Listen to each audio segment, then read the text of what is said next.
एक पेंटर ने पूरी मेहनत के साथ दिन रात काम करके एक जबरदस्त सी पेंटिंग बनाई। वो इतनी अच्छी पेंटिंग थी कि वो पेंटर खुद भी बहुत मुतासिर हुआ कि मैंने इतनी शानदार पेंटिंग किस तरह से बना ली है। उसने फैसला ये किया कि क्यों ना मैं अपने इस पीस ऑफ आर्ट को लोगों को भी दिखाऊं। तो उसने सोचा कि क्यों ना मैं अपने शहर की सबसे बिजी रोड के साइड पर ये पेंटिंग लगा दूं और नीचे एक नोट लिख दूं कि जिसको भी इस पेंटिंग के अंदर कोई खामी नजर आए तो वो इस पेंटिंग के ऊपर निशान लगा दे। उसने सोचा कि ये पेंटिंग तो इतनी जबरदस्त है कि इसके ऊपर कोई निशान कैसे होंगे। उसने ऐसा ही किया।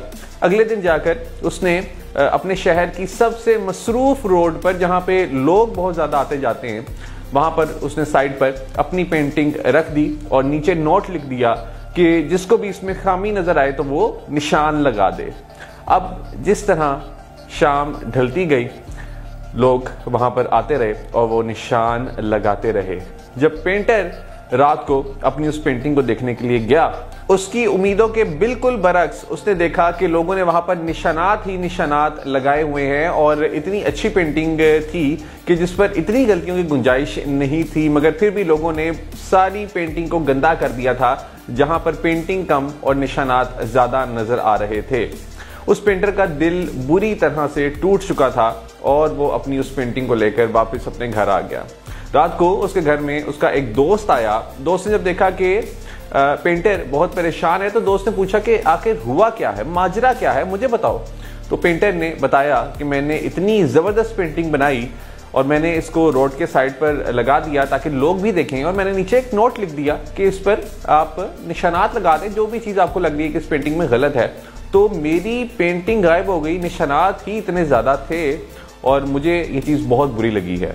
दोस्त ने कहा कि ये भी कोई बात है परेशान होने वाली, तुम बिल्कुल परेशान मत हो, ये तो बहुत छोटी सी बात है। तुम एक काम ये करो कि तुम दोबारा एक पेंटिंग बनाओ और वो पेंटिंग कल जाके एग्जैक्ट उसी जगह पे दोबारा लगा दो और नीचे उसके नोट अब थोड़ा डिफरेंट लिखो। पेंटर ने कहा अब मैं नीचे क्या लिखूं? उस दोस्त ने कहा कि अब तुम नीचे लिखो कि जो भी गलती आपको इस पेंटिंग में लग रही है आप उस गलती को ठीक कर दें। पेंटर के लिए बड़ा सरप्राइज था ये। उसने कहा चलो ऐसा करके देख लेते हैं। उसने नई पेंटिंग बनाई, नया नोट लिखा और अगले दिन जाकर रोड के साइड पर वो पेंटिंग रख दी।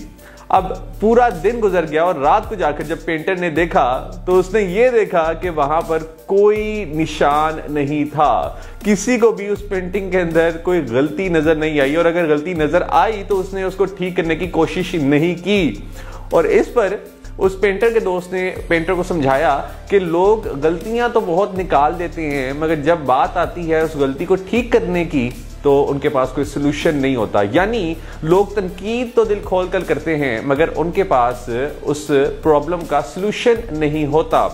लोग आपकी जिंदगी की रिस्पॉन्सिबिलिटी नहीं लेते। सो याद रखें कि अगर कोई शख्स आप पे बेजा तनकीद करता है तो अपने माइंड में ये रखें कि ये सिर्फ तनकीद ही कर सकता है, इसके पास इस चीज का कोई सोल्यूशन नहीं है। क्योंकि लोगों की आदत हुई होती है। मेरे पास जब भी कोई काउंसलिंग केसेस आते हैं जो लोग अपने प्रॉब्लम्स मेरे साथ शेयर करते हैं तो उसमें भी अक्सर यही होता है कि लोग इस वजह से बहुत ज्यादा डिसअपॉइंटेड होते हैं कि लोग उन पर बेजा तनकीद करते हैं। तो मैं उनको यही समझाता हूं कि लोगों का तो काम तनकीद करना ही है।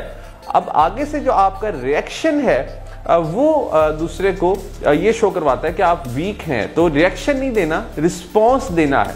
याद रखिए कि अगर आप दुनिया के 99% लोगों की तरह अपनी जिंदगी गुजारेंगे तो आप बिल्कुल वही रिजल्ट हासिल करेंगे जो दुनिया के 99% लोग हासिल करते हैं, जो कि नाकाम लोग होते हैं। सो अगर आप अपनी जिंदगी में कामयाब होना चाहते हैं तो आपको वो करना होगा जो 99% लोग नहीं करते, यानी वो काम जो कि दुनिया के 1% कामयाब लोग करते हैं। लोगों की तनकीद को अपने दिल पर और माइंड पर सवार करना छोड़ दें और अपनी जिंदगी की रिस्पॉन्सिबिलिटी खुद लें।